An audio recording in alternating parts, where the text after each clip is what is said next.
Week 1 is just around the corner. What's going on? I'm Dustin, and this is the very first Waiver Wire show heading into the 2013 fantasy football season. So each week, every Monday night, I'll post a video kind of going over all the guys that I think need to be added after that week. This video is talking about guys that are currently available on waiver wires after all the drafts are done and all that stuff.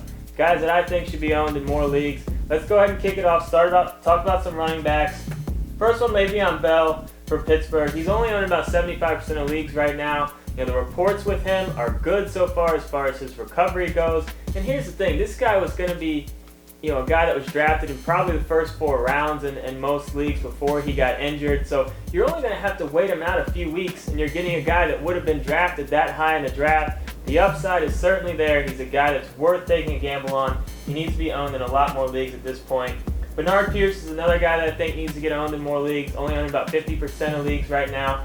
He's definitely one of the best handcuffs in the league right now to Ray Rice, but I also think he's going to get enough touches to where even in deeper leagues, if Ray Rice can stay healthy, Pierce could be a guy that is a decent bye-week fill-in for you. He needs to be owned in more than 50% of leagues.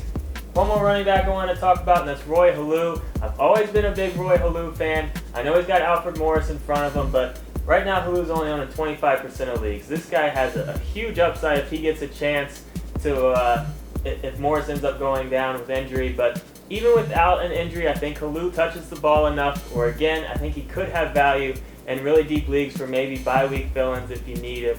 But I think Halou, he looked great this preseason. I really like his upside.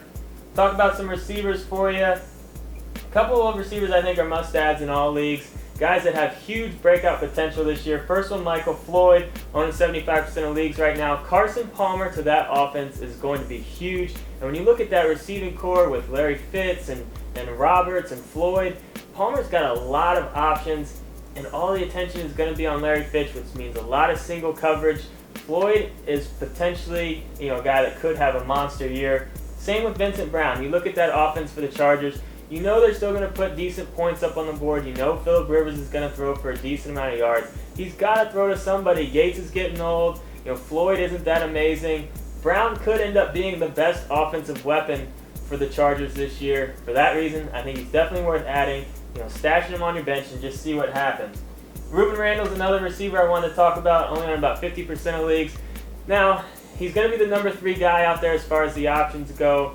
You still got Cruz out there, you still got Nix, but Nix is always getting banged up. Cruz is a little banged up right now, although it looks like he's going to be healthy enough to start week 1.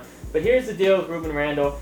He's one of those guys where if he gets the chance, he can put up big numbers. So for that reason, and that pass-heavy offense, you're going to want to give him a look in deeper leagues to maybe add him. He's only on 50% of leagues right now.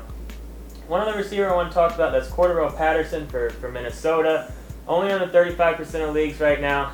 Now this guy, he's a rookie. He's a bit of a wild card. Here's the deal though, if your league counts any points for return yards, even a point for every 50, go ahead and add this guy and put him on your bench and just see what happens.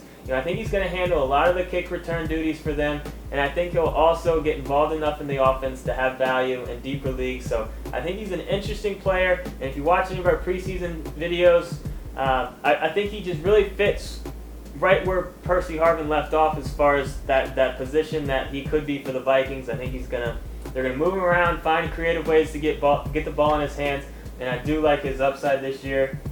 A couple of quarterbacks I want to talk about. I'm just going to kind of group them together. We've got Matt Schaub and Carson Palmer, only owning about 35% of leagues. Now, I know it's easy to ignore these type of quarterbacks with all of the quarterback depth that there is this year and all the exciting, younger running quarterbacks.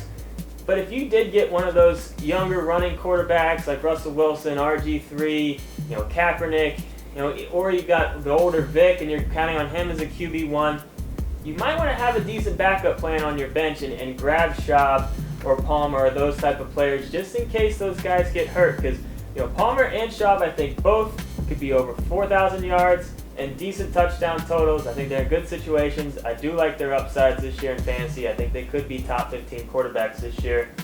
And then I also do each week I will talk about teams that could just be pick up and plays for the next week.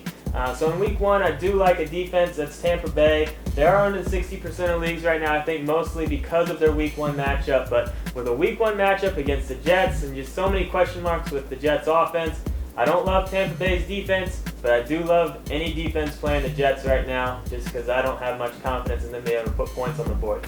Now, this is just a portion of all the waiver wire. There'll be a full write-up on the website. Should be up sometime tomorrow, so be sure to check that out. And as always, if you got any questions, post them in the forums.